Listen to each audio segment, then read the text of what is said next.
Doctor करुणाशील जी और भिक्षु संघ को सादर वंदामि। सभी दम बंधुओं को मेरा नमो बुद्धाय जय भीम।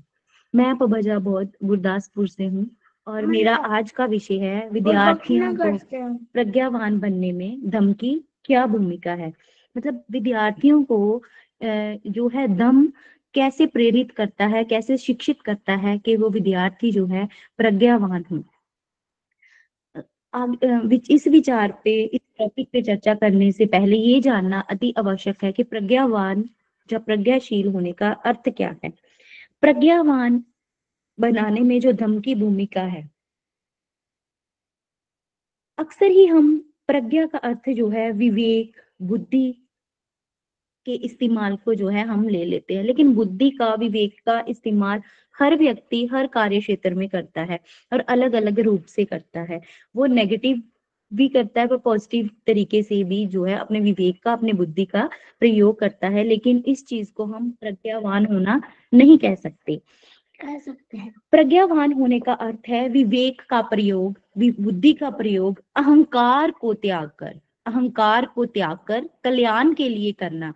यदि ये बुद्धि, विवेक और समझ का, ये बुद्धि, विवेक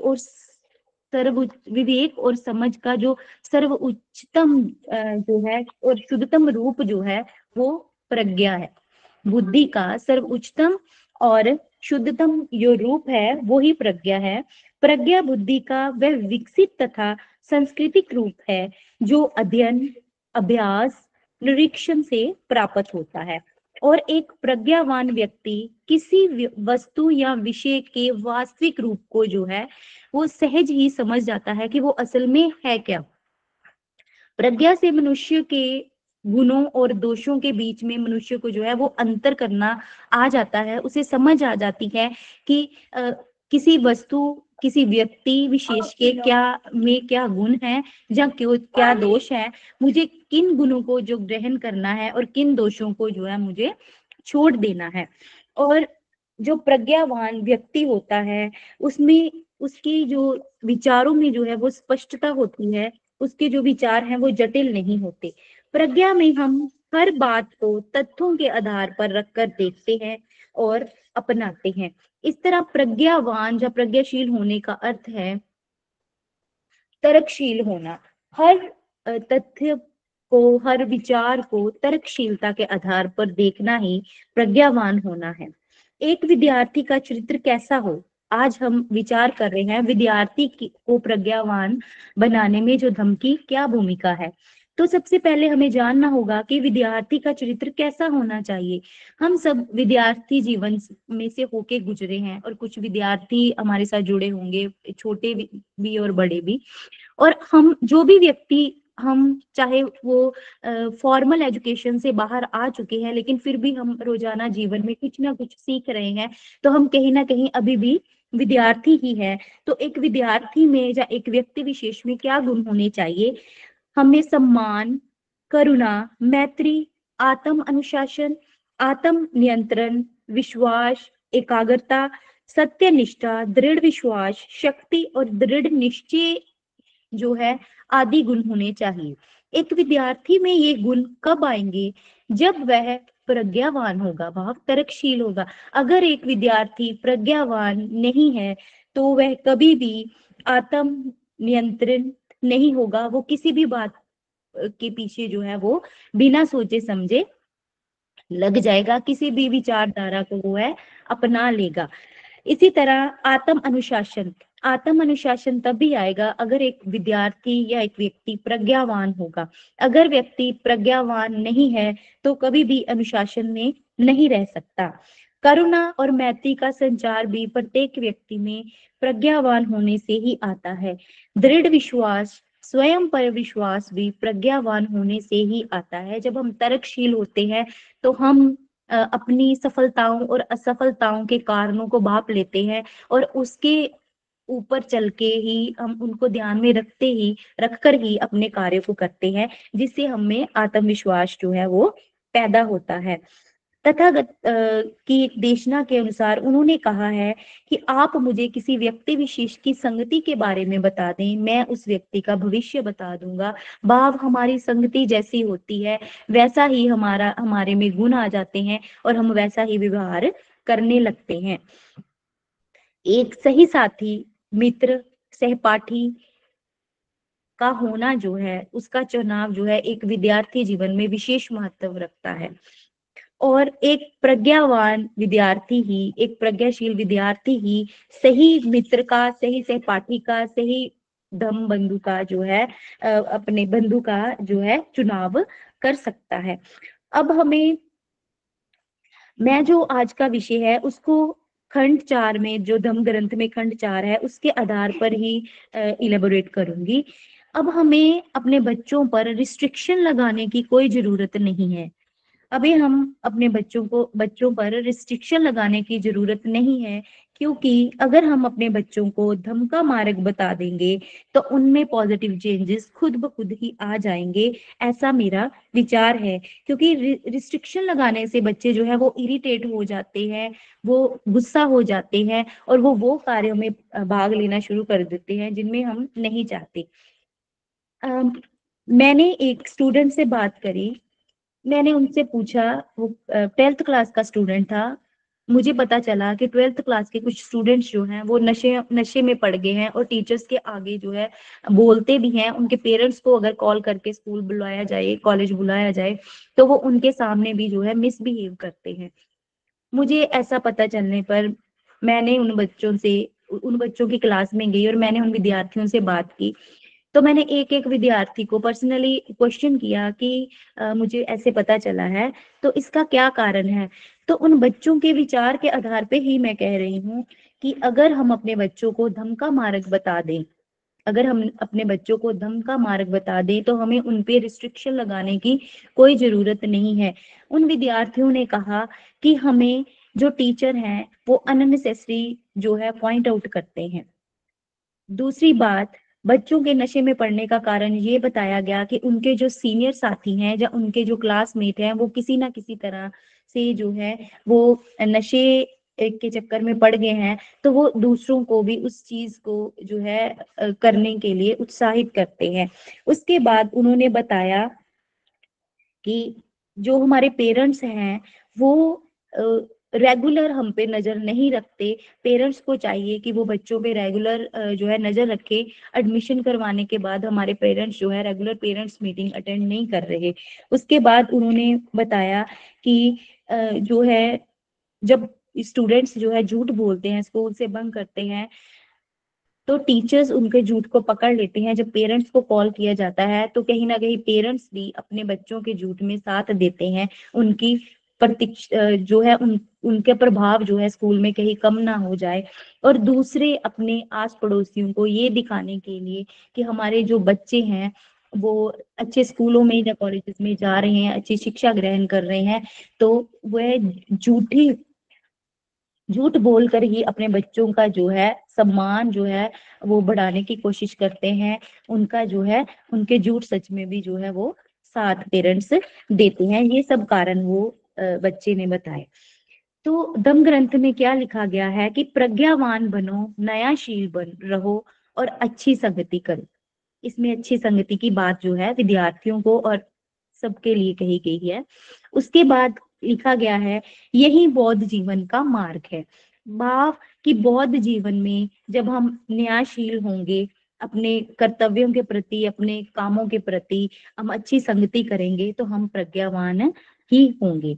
ऐसा व्यक्ति जो किसी को गलत कार्य से रोकता है उसका अनुसरण ऐसे करें जैसे कि खजाना बताने वाला हो।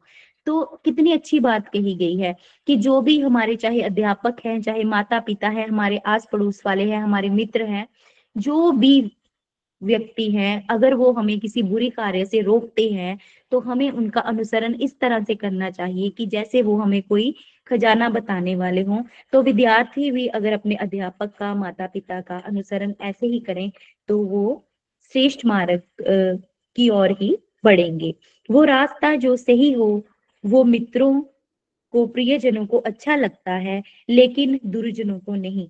कितनी अच्छी बात कही गई है। हम अक्सर ही देखते हैं कि जब भी स्टूडेंट्स जो हैं 9th 10th क्लास के बाद जब अपने लक्ष्य को बताते हैं, तो मैंने बहुत अ, लोगों को देखा है कि वो उनको डीमोटिवेट करते हैं। नहीं, तेरे इतने परसेंट है तो इसमें पार्टिसिपेट ना कर, ये वाले फील्ड में मत जा, ये वाले स्ट्रीम में मत जा, ये कर वो कर, मतलब उनका मोरल डाउन कर देते हैं, जिसकी वजह से जो स्टूडेंट्स हैं वो अपने लक्ष्य से कहीं ना कहीं भटक जाते हैं। लेकिन दम क्या कहता है? दम कहता है कि वो रास्ता जो सही है, वो मित्रों को, प्रियजनों को अच्छा लगता है। जो आपके प्रियजन है वो आपको कभी भी उस रास्ते पे जाने से नहीं रोकेंगे जो अच्छा है, लेकिन दुर्जनों को नहीं। दुर्जनों को वो रास्ता, जो रास्ता सही है, दुर्जन चाहेंगे कि आप उस रास्ते पे जाओ और आपका बुरा हो, लेकिन जो आपके प्रियजन हैं वो कभी भी नहीं चाहेंगे कि वो आप उस रास्ते पे चलो। ये विद्यार्थियों के लिए बहुत ही अच्छी बात है। बाप अगर आपको, आपका अध्यापक, माता पिता या और आपके सगे संबंधी अच्छी शिक्षा दे रहे हैं तो आप जरूर उनको फॉलो करें। प्रिय विद्यार्थी, अगर आप सही मार्ग पर हो तो आपके वेल विशर्स खुश होंगे, प्रसन्न होंगे, लेकिन जो आपका कल्याण नहीं चाहते वो आपका ध्यान भटकाने में लगे ही रहेंगे। उसके बाद विद्यार्थी उन्हें ऐसी इजाजत नहीं देंगे। अगर विद्यार्थी प्रज्ञावान है तो वो कभी भी ऐसे अपने दुर्जन को इजाजत नहीं देगा जो उसको उसके लक्ष्य से भटका सके। जो तर्कशील विद्यार्थी होंगे वह इन बातों पर ध्यान नहीं देंगे और जो भी उनका लक्ष्य है, जो पहले से निर्धारित है, वो उसकी ओर बढ़ेंगे। अकुशल कर्म करने वाले पुरुष की संगति ना करो, दुष्ट पुरुषों की संगति ना करो, सदाचारियों को मित्र बनाओ, श्रेष्ठ पुरुषों को मित्र बनाओ। देखो कितनी अच्छी बात कही गई है। दम में कहा गया है कि हमें श्रेष्ठ पुरुषों को अपना मित्र बनाना चाहिए, हमें कुशल कर्म करने वालों की संगति करनी चाहिए और हमें ऐसे पुरुषों की संगति नहीं करनी चाहिए जो चरित्रवान ना हो। और ये विद्यार्थी जीवन के बहुत ही श्रेष्ठ गुण हैं। जो दम देशना का पान करता है वह शांत चित्त से प्रसन्नता पूर्वक रहता है। श्रेष्ठ भिक्षुओं द्वारा उपदृष्ट दम में बुद्धिमान मनुष्य सदा सुखी रहता है।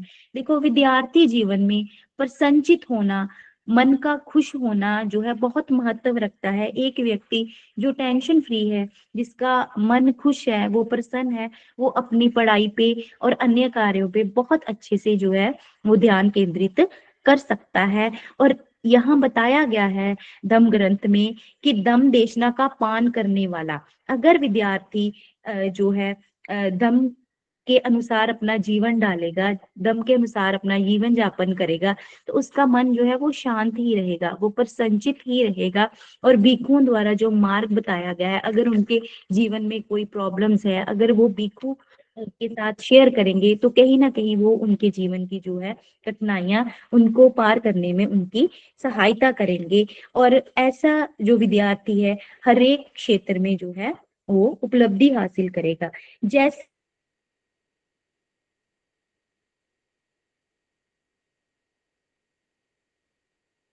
हैं और बढ़ई लकड़ी को सीधा करते हैं, और बुद्धिमान वैसे ही बुद्धिमान अपने आप को विनीत भाव नियम के अनुसार चलने वाले बनाते हैं। देखो नियम के अनुसार चलना विद्यार्थी जीवन में बहुत महत्वपूर्ण जो है बात है। अगर एक विद्यार्थी नियमित नहीं है, वो समय का सदुपयोग नहीं कर रहा, वो समय पे किसी कार्य को नहीं कर रहा, या वो निरंतर अपना अभ्यास नहीं कर रहा, तो उसको कहीं ना कहीं असफलता ही मिलेगी। लेकिन धम्म में के अनुसार उन्होंने कितनी अच्छी बात की है। अगर किसी व्यक्ति को किसी कहीं पानी ले जाना है, जहां भी ले जाना है वो ले जाता है। अगर कोई व्यक्ति बाण बनाता है, आपने देखा है बाण बिल्कुल एरो बिल्कुल सीधा होता है, तो वो एरो को सीधा ही बनाता है। इसी तरह जो बढ़ई है, लकड़ी का काम करने वाला है, वो लकड़ी को बिल्कुल सीधा कर देता है, उसको छील छील के। इसी तरह जो दम है वो व्यक्ति को विनीत बनाता है, नियम के अनुसार चलना सिखाता है। और विद्यार्थी अगर दम का पालन करेगा, दम अनुसार अपना जीवन यापन करेगा, तो विद्यार्थी भी नियमित रूप से अपना कार्य करेगा और सफलता प्राप्त करेगा।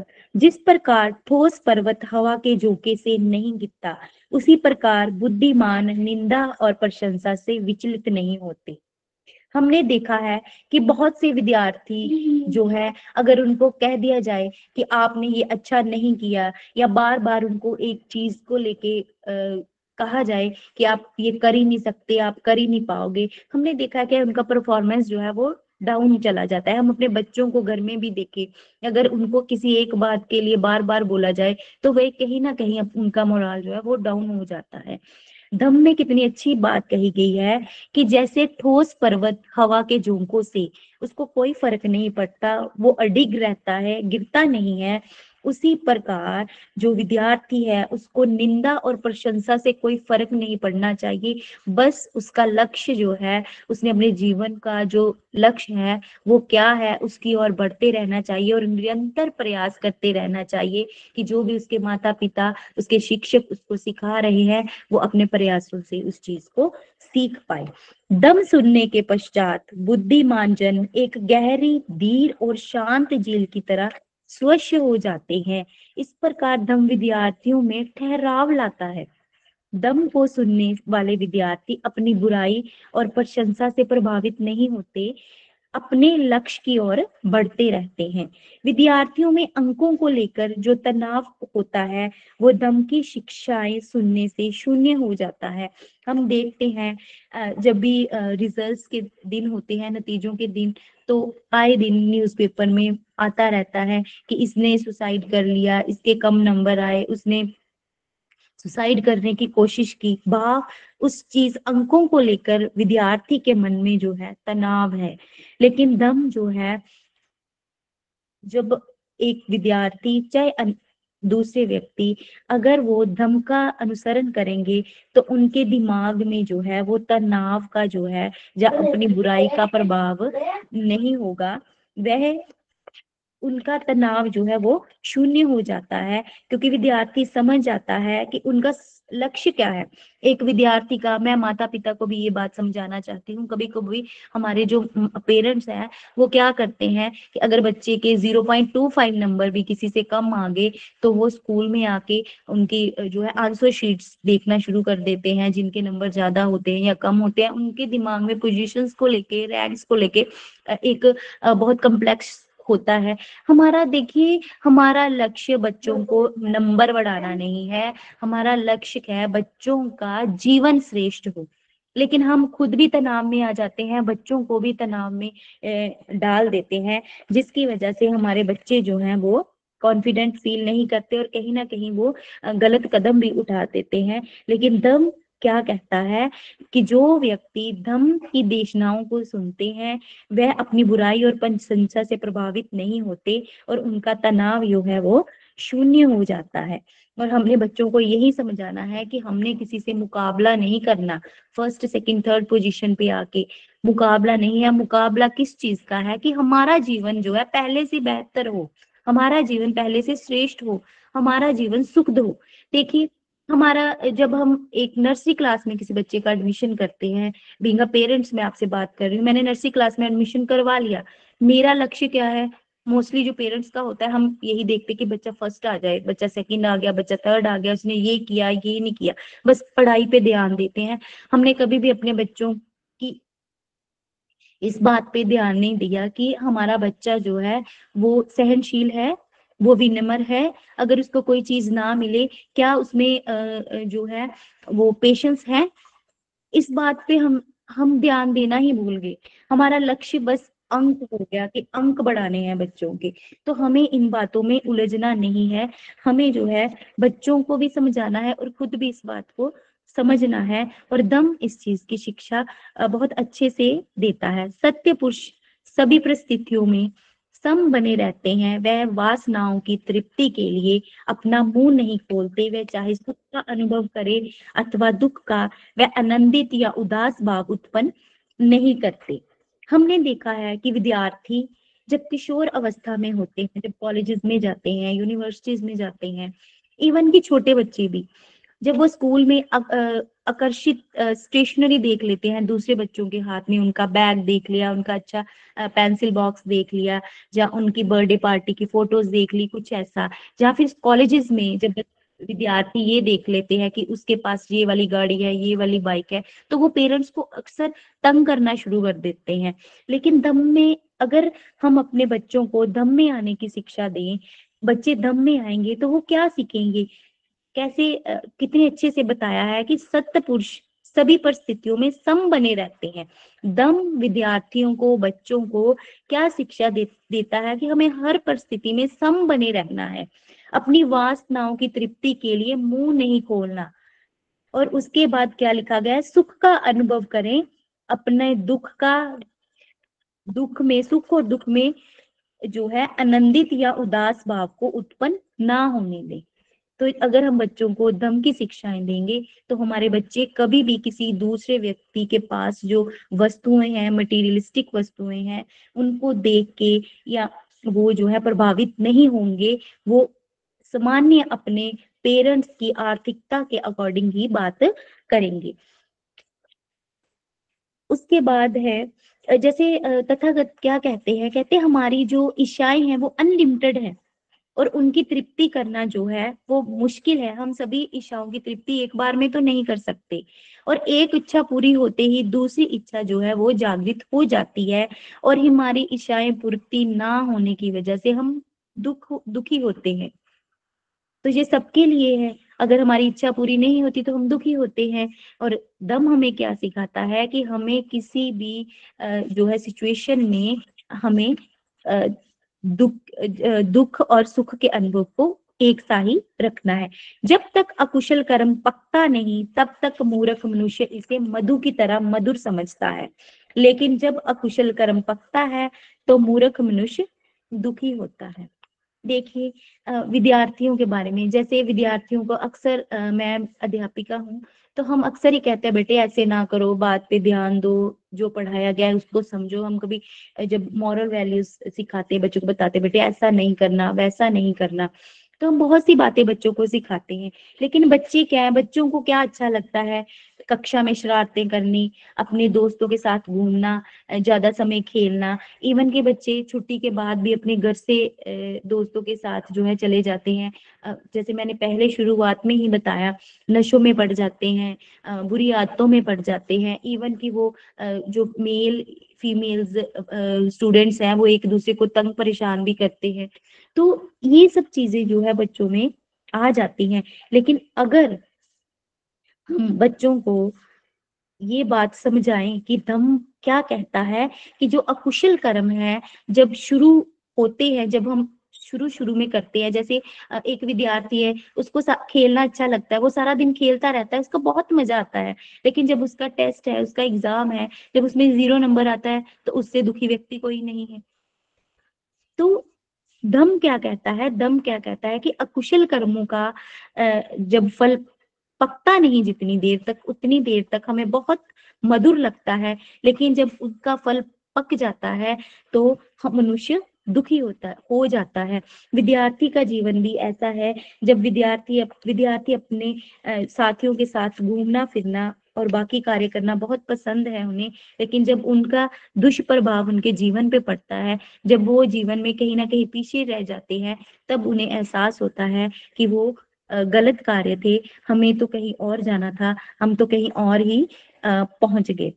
इसके बाद हम ये सोचकर परेशान रहते हैं कि ये मेरा पुत्र है, धन है, जब शरीर ही नहीं तो इन सब का क्या है।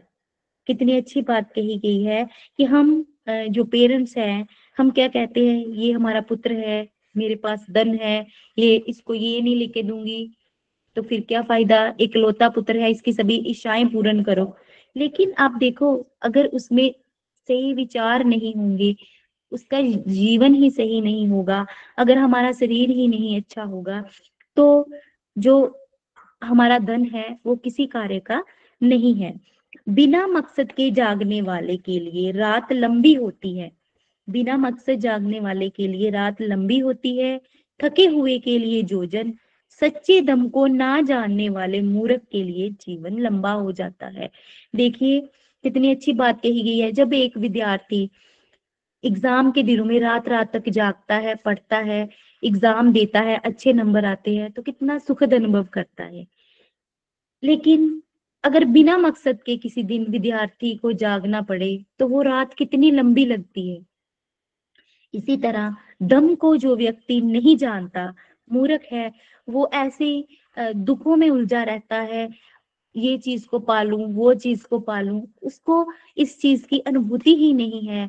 जैसे तथागत ने क्या कहा है कि जन्म और मरण निश्चित है, इसके बीच में जो है वो जीवन है, उस जीवन को कैसे जीना है, पशु पक्षियों की तरह नहीं जीना। ठीक है ना। तो कितना अच्छा बताया गया है कि दम को जाने बिना अगर हम जीवन जीते हैं तो वो जीवन बहुत लंबा लगता है। और हम अ, ने बहुत सारे लोगों को देखा है, वो मुंह से कहते हैं कि काश मेरी मृत्यु हो जाती और मैं सुखी हो जाता। वो ऐसे ही लोग हैं जो दम को अभी तक समझ नहीं पाए, या जिन्होंने अभी तक दम को जाना नहीं है। इस तरह जो मनुष्य होने पर अपनी मूर्खता को जानता है, वह कम से कम इस बात को तो समझता है कि वह मूर्खता कर बैठा है। और हो सकता है कि वे अपनी मूर्खता को ना दोहराए, लेकिन जो मूर्ख होने पर भी अपने जो है महान होने का दावा करता है, वही असल मूर्ख है। जो ये कहता है कि मैं बहुत जानकर हूँ, वही असल मूर्ख है। इस प्रकार दम शिक्षाओं का पालन कर प्रज्ञावान विद्यार्थी अपनी गलती को समझता है, और अगर अपनी गलती को वो समझ जाता है तो वो कभी भी अपनी गलतियों को दोहराता नहीं है। लेकिन जो व्यक्ति, जो विद्यार्थी प्रज्ञावान नहीं है, जिसको समझ ही नहीं है कि उसने ये गलत किया है या सही किया है, वो गलती में भी खुश है, वो उसको जस्टिफाई करने में लगा है, तो वो कभी भी उस गलती से कुछ सीखेगा नहीं, और वो अपने आप को महान समझता रहेगा, और अंत वह दुखद जीवन में व्यतीत करेगा। मूर्ख जीवन भर विद्वान भिक्षु की सेवा में रहे तो भी वह दम को नहीं जान सकता, और एक बुद्धिमान शीघ्र ही दम को जान लेता है, अगर कुछ समय ही जो है किसी भिक्षु संग में रहे। जैसे जीभ को सूप। कहते हैं कि अगर कोई मूर्ख व्यक्ति पूरा जीवन ही किसी भिक्षु की सेवा में रहे, लेकिन उनके द्वारा जो दिया गया ज्ञान है, दम का ज्ञान, उनको समझने की कोशिश ना करे, तो उसका जीवन व्यर्थ है। और इसी तरह एक बुद्धिमान जो व्यक्ति है, प्रज्ञावान है, अगर वो कुछ समय ही जो है भिक्षु की संगति में रहे और उनके अनुसार अपना जीवन यापन करे, तो उसका जीवन जो है वो श्रेष्ठ बन जाता है। ये बात विद्यार्थियों के लिए भी है। अगर विद्यार्थी दमानुसार, अगर उनको कोई समझाता है कि उनका जीवन कैसा होना चाहिए, उन्होंने अपने जीवन के लक्ष्य को कैसे निर्धारित करना है, उनके क्या लक्ष्य हैं, उनका जीवन कैसे बेहतर हो सकता है, अगर वो इस बात को समझ जाए तो उनका जीवन श्रेष्ठ बन सकता है। अन्यथा अगर वो इधर उधर की बातों में लगे रहें, वो उन बात को समझने की कोशिश ही ना करेंगे, कोशिश ही नहीं करेंगे, तो उनका जो जीवन है वो दुखद होगा, मूर्खतापूर्ण ही व्यतीत करेंगे। मूर्ख अपना शत्रु स्वयं होता है, अकुशल कर्म करता है, जैसे जैसे फल पकता है वह दुखी होता है। कहते कि मूर्ख व्यक्ति जो है वो अपना शत्रु स्वयं होता है। विद्यार्थी, जैसे पहले बताया है, कि अपने सहपाठियों साथ अपनी लाइफ को एंजॉय करने में लगे हैं, उनको अपने जीवन को श्रेष्ठ बनाने की कोई चिंता ही नहीं है।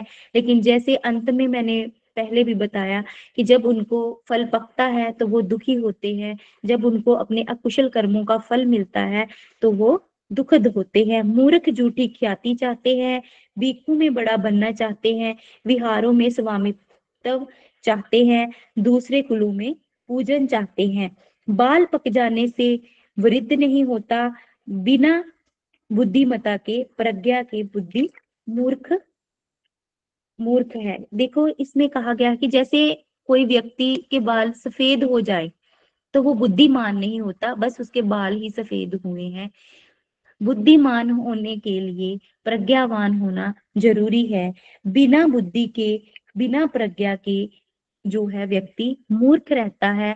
माता पिता भी पढ़ने का जो है मकसद, इसमें देखिए बहुत, देखो कितनी अच्छी बात कही गई है कि बाल सफेद हो गए इसका मतलब ये नहीं कि व्यक्ति समझदार हो गया। ठीक इसी तरह पेरेंट्स को भी समझना चाहिए कि हमने अपने बच्चों का एडमिशन स्कूल कॉलेजेस में करवा दिया, इसका मतलब ये नहीं कि हमारे बच्चे विद्वान बन गए। हमारा मकसद डिग्रियां इकट्ठे करना नहीं है, डिग्रियों को जमा करना नहीं है, हमारा मकसद तो उनके जीवन का कल्याण करना है। उनको ऐसा जीवन देना है जिसमें वो खुश हों, खुद भी खुश हों और हम भी खुश रहें और समाज भी खुश हो। लेकिन आजकल समाज में क्या हो रहा है, झूठ, नशा, चोरी, व्यभिचार, ये सब बातें हैं। और ये सब बातों को दूर कैसे करना है, इसकी शिक्षा दम देता है। कहते हैं कि हमारा लक्ष्य बच्चों के जीवन का निर्माण करना है, डिग्रियां जमा करना नहीं है। हमें जब नर्सरी क्लास में बच्चे को दाखिला दिलवाते हैं, हमें तब से ही जान जाना चाहिए कि जो है हमारा मकसद बच्चों का जीवन निर्माण करना है, ना कि डिग्रियां जमा करना। इसी तरह हमारे जीवन में शादी का मकसद क्या है, जन्म का मकसद क्या है, मृत्यु का मकसद क्या है। एक पेरेंट्स एक बच्चे को जन्म देते हैं ताकि हमारे समाज में जो है बच्चों की गिनती बढ़े, हमारा जो है वंश आगे बढ़े। उसका मकसद लड़का या लड़की पैदा करना नहीं होता। ये एक प्रज्ञावान पेरेंट्स ही समझ सकते हैं। उसके बाद शादी, शादी का मकसद क्या होता है, एक लड़का और लड़की एक दूसरे को जाने और अपना जीवन जो है वो आगे बढ़ाए और एक नए जीवन को जन्म दे। और इसके बाद जब मृत्यु होती है तो वो सबको पता है जन्म है तो मृत्यु है। लेकिन इन सब के बीच में हमने अपने जीवन को इतना उलझा लिया है, शादी में दहेज प्रथाएं, जन्म में अलग अलग तरह के कर्म कांड, बच्चे के जन्म के लिए लड़की का ना होना, लड़के का होना,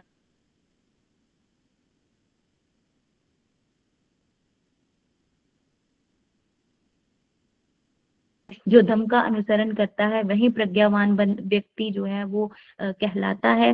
और एक प्रज्ञावान व्यक्ति इन सब चीजों में नहीं उलझता। जो विद्यार्थी सत्य है, शील है, करुणा है, संयम है, संतुलन है, जो कुशल कर्म करता है, वही वास्तव में प्रज्ञावान विद्यार्थी है। कुछ विद्यार्थी कक्षा में आते हैं, इसके अधिक अंक क्यों हैं, इसके कम अंक क्यों हैं।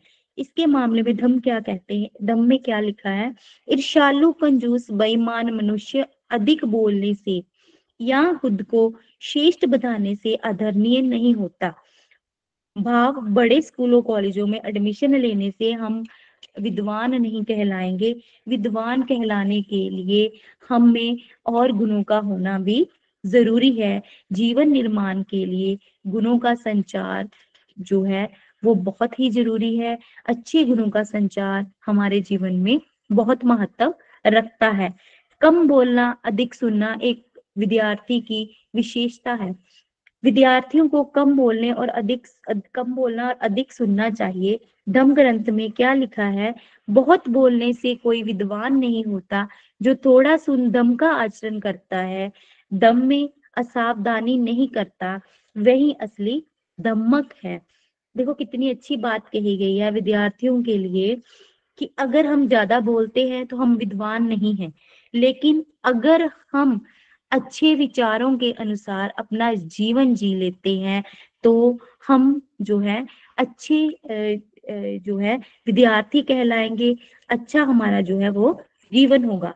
विद्यार्थी कहाँ जाता है, जो जल्द समझ जाते हैं कि दूसरों को, देखिए हम विद्यार्थी को अक्सर ही कहते हैं, जो विद्यार्थी जल्द किसी कंसेप्ट को समझ जाते हैं, किसी बात को समझ जाते हैं, हम घर में भी अपने बड़े बच्चे को कहते हैं कि छोटे बच्चे को समझाओ कि ऐसे नहीं करना, वैसे नहीं करना, जहाँ खतरा है सीढ़ियों के नीचे नहीं जाना, ऊपर नहीं जाना। उसके बाद बच्चे जब बड़े होते हैं, चाहे बेटियां बेटे, उनको हम समझाते हैं कि बेटे ट्रैफिक रूल्स फॉलो करने हैं, हम सिखाते हैं। और बड़े भाई बहन छोटे भाई बहनों को भी सिखाते हैं। और धम्म ग्रंथ में यही लिखा गया है कि हमें क्या करना है। अगर कोई व्यक्ति दम अनुसार अपना जीवन यापन करना सीख जाता है तो उसका कर्तव्य बनता है कि वह दूसरों को भी वैसा जीवन जीने के लिए प्रेरित करे। जो व्यक्ति हिंसा से कोई कार्य करे वह न्याय नहीं है। बुद्धिमान दम और अधम की पहचान रखता है और दम अनुसार दूसरों का मार्ग प्रदर्शन करता है। देखो इसमें वो आ गया कि हम बड़ों को छोटों का मार्ग प्रदर्शन करना है, जो किसी चीज को अच्छे से जान ले उनको दूसरों को भी सिखाना है, चाहे वो विद्यार्थी हो, भाई बहन हो, या समाज में अन्य लोग हों। यदि मनुष्य को मार्ग में कोई बुद्धिमान साथी मिल जाए तो धैर्यवान हो, सौम्य जीवन गुजारने वाला हो, तो उसे सभी खतरों पर विजय पाकर सुखपूर्वक किंतु विवेक युक्त होकर उसके साथ चलना चाहिए। दम ग्रंथ में कितनी अच्छी बात कही गई है कि यदि आपको कोई मनुष्य मार्ग में ऐसा मिलता है जो बुद्धिमान साथी है, जो धैर्यवान है, जो सौम्य जीवन गुजारने वाला है, तो उसे सभी खतरों पर विजय पाकर सुखपूर्ण किंतु विवेक युक्त होकर उसके साथ चलो। भाव, जो विद्यार्थी आपको लगे कि वो श्रेष्ठ है, उसने अपने जीवन के लक्ष्य को जान लिया है, वो लक्ष्य की ओर बढ़ रहा है, तो हमें चुपचाप उसका अनुसरण करते उसके पीछे चलना चाहिए और उसके पास जो ज्ञान है उसको शेयर करने के लिए, उसको उसको अर्जित करने के लिए उसके साथ जो है वो रहना चाहिए। और यदि कोई विद्यार्थी आपकी सहायता करता है तो हमें उसकी सहायता भी करनी चाहिए। और अगर ऐसा मित्र और सहपाठी मिले जो जो सही नहीं हो, जो अच्छा ना हो, जो आपके साथ जिसका जीवन जो है वो श्रेष्ठ ना हो, जो अकुशल कर्म करता हो, चोरी करता हो, निंदा करता हो, झूठ बोलता हो, तो ऐसे मित्रों से, सहपाठियों से और सगे संबंधियों से आपको दूर हो जाना चाहिए। ठीक वैसे ही दूर हो जाना चाहिए जैसे एक राजा अपने पराजित देश को छोड़ के जो है वो चला आता है और एक हाथी अकेला जंगल में रहता है। तो आपको अपने अच्छे विचारों के साथ अकेले ही जीवन बिताना चाहिए, ना कि किसी अकुशल कर्म करने वाले व्यक्ति के साथ रहकर अपना समय बर्बाद करना चाहिए और अपने जीवन पे उसका प्रभाव पढ़ने देना चाहिए। क्योंकि अकेला रहना अच्छा है, मूर्ख की संगति अच्छी नहीं है। मनुष्य अकेला चले, कोई अकुशल काम ना करे और वन में विचरण करते भाव रहते अपनी इच्छाओं को सीमित रखे। हमें बस अपनी इच्छाओं को सीमित रखना है। जब हम अपनी इच्छाओं को सीमित रखेंगे तो हम सुखी ही रहेंगे। कुछ अवसर ऐसे होते हैं भोग सुखद जहाँ मित्र भोग सुखद लगते हैं। कुछ क्षण ऐसे होते हैं जहाँ हमें लगता है कि हमारे मित्र साथ है तो हम बहुत खुशी का अनुभव करते हैं। लेकिन कारण कुछ भी, कुशल कर्म ही सुखकर होते हैं जो सारे दुखों का अंत करते हैं। चाहे कुछ क्षणों के लिए हमारे मित्र हमारे पास होते हैं, सखे संबंधी हमारे पास होते हैं, हमें खुशी महसूस होती है, लेकिन किसी के साथ होने या ना होना सुखद नहीं है। सुखद क्या है? आपके कुशल कर्म, आपके अच्छे काम, वो ही अंत में आपके दुखों का अंत करेंगे। माता पिता और भिक्षु होना भी सुखद है। जीवन में शील पान, दृढ़ता पूर्ण प्रतिष्ठा, श्रद्धा, प्रज्ञा का लाभ सुखकर है। हमारा तर्कशील होना सुखकर है। मूर्खों की संगति में रहने वाला दुख भोगता है। प्रज्ञावान व्यक्ति, विद्यार्थी दूसरों को पीछे छोड़ स्वयं आगे बढ़ जाता है। जैसे दुर्लभ घोड़े को पीछे छोड़कर द्रुतगामी घोड़ा आगे चला जाता है।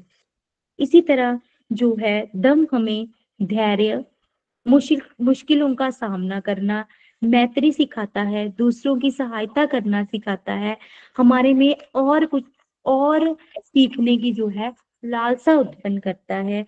ये जो है धम्म के गुण हैं जो विद्यार्थी में आते हैं। एक विद्यार्थी के गुणों में जो है दम्मक होने से बढ़ावा होता है। तो पंचशील का जो है इसमें मैं विशेष तौर पे कहना चाहूंगी, एक विद्यार्थी जो है, जैसे मैंने बताया कि आजकल विद्यार्थी जो है हमने देखा है कि लड़ाई झगड़े करते हैं कक्षा में, स्कूल कैंपस में, कॉलेज कैंपस में, यूनिवर्सिटी में। उसके अलावा कुछ विद्यार्थी, जैसे मैंने पहले आपसे बात की, कि नशे में पड़ जाते हैं, लेकिन आर्थिक हालात ठीक होने पर जब उनको घर से पैसे नहीं मिलते, नशे पूरे नहीं होते, तो वो चोरी चिकारी करना शुरू कर देते हैं। उसके अलावा वो दूसरे लोगों को तंग परेशान करना शुरू कर देते हैं। और इसके अलावा उनके जो विचार हैं, वो उनकी जो मानसिक हालत है, ऐसी नहीं रहती कि वो विचार कर सके किसी चीज़ को लेके, किसी चीज़ पे तर्क कर सके। इसके अलावा वो झूठ बोलते हैं। कभी-कभार विद्यार्थी जो है उनको कोई परीक्षा में नहीं कोई क्वेश्चन नहीं आता, वो झूठ बोलते हैं, नकल करते हैं। तो जो पंचशील हैं, वो उनकी सहायता कैसे करते हैं? पंचशील में जहाँ प्राणी हिंसा ना करने को कहा गया है, जब विद्यार्थी धर्म के अनुसार अपना जीवन यापन करेंगे तो उनको समझ आएगा कि वहाँ जो पहली शिक्षा दी गई है, प्राणी हिंसा ना करने की दी गई है, तो हमें किसी भी लड़ाई झगड़े में नहीं पड़ना। उसके बाद जब चोरी ना करने की शिक्षा के बारे में विद्यार्थी सीखेंगे, तो उनको पता चलेगा कि कुछ भी हो, हमें ऐसे कुकर्म जो है, चोरी करने जैसे कुकर्म नहीं करने और व्यभिचार जैसे कुकर्म नहीं करने, हमें झूठ नहीं बोलना और नशों से दूर रहना है। देखो, विचारों की स्पष्टता जो है, वही हमारे जीवन का आधार है। हमारे विचारों की स्पष्टता हमारी बुद्धि की तार्किक शक्ति, भाव, तर्क करने की क्षमता पे निर्भर करती है। हम जितने तर्कशील होंगे, हमारे विचार उतने ही स्पष्ट होंगे, जीवन के कल्याण के पक्ष में होंगे, सामाजिक कल्याण के पक्ष में होंगे। हमारे अपने प्रति जो विचार है, हमें सबसे पहले अपने प्रति जो विचार है, हम सब सामाजिक प्राणी हैं। बहुत से सामाजिक, आर्थिक, राजनीतिक आदि कारणों से हमारे निजी जीवन पे प्रभाव पड़ता है। हमें किस विचार को अपनाना है, किसको छोड़ना है, हमें इस बात का समझ होना चाहिए। और इस बात की समझ तभी विकसित होगी जब हम प्रज्ञावान होंगे, और प्रज्ञावान होने में दम ही हमारी सहायता करेगा। अगर हम तर्क कर सकें कि कौन से विचार या हमारे द्वारा लिया गया कौन सा डिसीजन हमें किसी गलत दिशा में नहीं ले जा सकता, हम मानसिक रूप से परेशान नहीं होंगे, या कौन सा विचार हमें परेशान कर सकता है, अगर हम ये तर्क वितर्क करने के काबिल हैं, तो हमारे में पॉजिटिव चेंजेस आएंगे। उसके अलावा हमें ये समझ होनी चाहिए कि हमें नशा करना है या नहीं करना है, चोरी करनी है नहीं करनी, ये समझ जो है हम तभी डेवलप होगी जब हम तर्कशील होंगे। हमें अपनी आवश्यकताओं की पूर्ति कैसे करनी है, हमें ये पता होना चाहिए। हमारी इच्छाएं हमें कैसे लिमिटेड करनी है, हमें ये पता होना चाहिए। हमें हमारे मन में किसी व्यक्ति को लेकर कोई गलत भावना जो है वो नहीं होनी चाहिए। हमने किसी के साथ हिंसक होना है नहीं होना, हमें पता होना चाहिए। और जो दम है, वो हिंसक होने की आज्ञा कभी नहीं देता, हमें मैत्री सिखाता है। अपने कमाए धन का दुरुपयोग करना है या सदुपयोग करना है, तो दम हमें सदुपयोग करना ही सिखाता है। ऐसी बातें जब हमें स्पष्ट हो जाएंगी, तो हम कभी भी जो है गलत विचारों में नहीं पड़ेंगे। हमें एक दम्मक व्यक्ति जो शीलवान है, अष्टांग मार्ग का पालन करता है, एक तथागत का अनुयायी है, वो स्पष्ट तौर पर जानता है कि तथागत ने श्रेष्ठ जीवन के लिए जो उपदेश दिए हैं, वो आज भी कितने सार्थक हैं। और अगर उनको हम अपने जीवन में उतारते हैं, तो ही हमारा जीवन खुशहाल हो सकता है, सुखद हो सकता है। दूसरी तरफ स्पष्ट ना होने पर व्यक्ति का जीवन इससे उलट होता है, दुखद होता है। दम में मानव कल्याण केंद्रित है, ईश्वर केंद्रित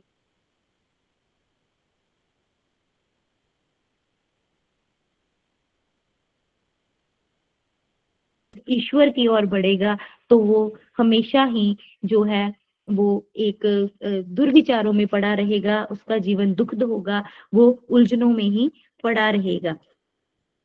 और इस तरह अंत में मैं यही आपको कहना चाहूंगी कि यही विनती करूंगी कि आप जो है अपने बच्चों को, अगर आप किसी स्कूल में अध्यापक अध्यापिकाएं हैं, तो आप अपने विद्यार्थियों को, आस पड़ोस के बच्चों को जो है ये शीलवान होने की शिक्षा जरूर दें, उनको ज्ञानवान होने की, उनको प्रज्ञावान रहने के लिए जरूर जो है उत्साहित करें। अब गर्मियों की छुट्टियां जो है लगभग सभी जगह पे होंगी, तो गर्मी की छुट्टियों में आप अपने जो आस पड़ोस के बच्चे हैं वो फ्री होंगे, तो आप उनसे उनसे प्रज्ञावान कैसे होना है, तर्कशील जो है कैसे विचारों वाले होना है उनको समझाएं, और दम कैसे उनकी सहायता करेगा इसकी जो है शिक्षा अवश्य दें। हमें अपने बच्चों के साथ खुलकर बात करनी होगी हर विषय पर, हर विषय पर उनके जीवन जीवन के बारे में, उनकी पढ़ाई के बारे में।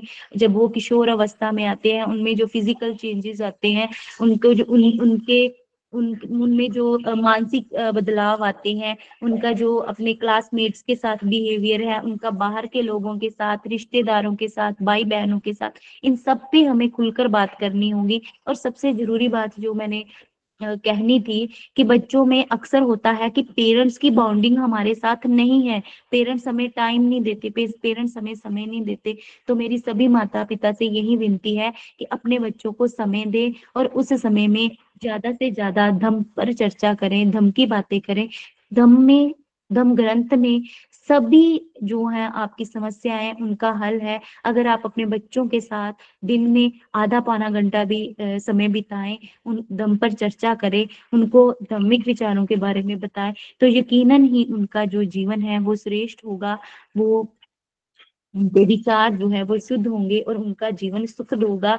हमारा जो मकसद है, अंत में मैं फिर बताना चाहूंगी, हमारा मकसद बच्चों के अंक बढ़ाना नहीं है, उनको पहले दूसरे रैंक पे लेके आना नहीं है, डिग्रियां इकट्ठा करना नहीं है। हमारा मकसद तो सुखद जीवन व्यतीत करना है, एक खुशहाल जीवन व्यतीत करना है। और आज हर घर में लड़ाई है, झगड़े हैं, नशा है, झूठ है, चोरी है। हम अपने घर घर को खाली छोड़ के नहीं जा सकते, हमें किसी पे यकीन नहीं है, तो इसका कारण कहीं ना कहीं धम्म के प्रभाव का कम होना ही है। तो हमें अपने बच्चों को जो है धम्म धम्म की शिक्षाएं जो है वो बतानी है, बच्चों को, आस पड़ोस वालों को, अपने रिश्तेदारों को, बहन भाइयों को, सबको मतलब उत्साहित करना है, सबको हमें बताना है कि धम्म जो है वही श्रेष्ठ जीवन का मार्ग है। इन्हीं सब बातों के साथ मैं अपनी वाणी को विराम देती हूँ। नमो बुद्धाय। जय भीम।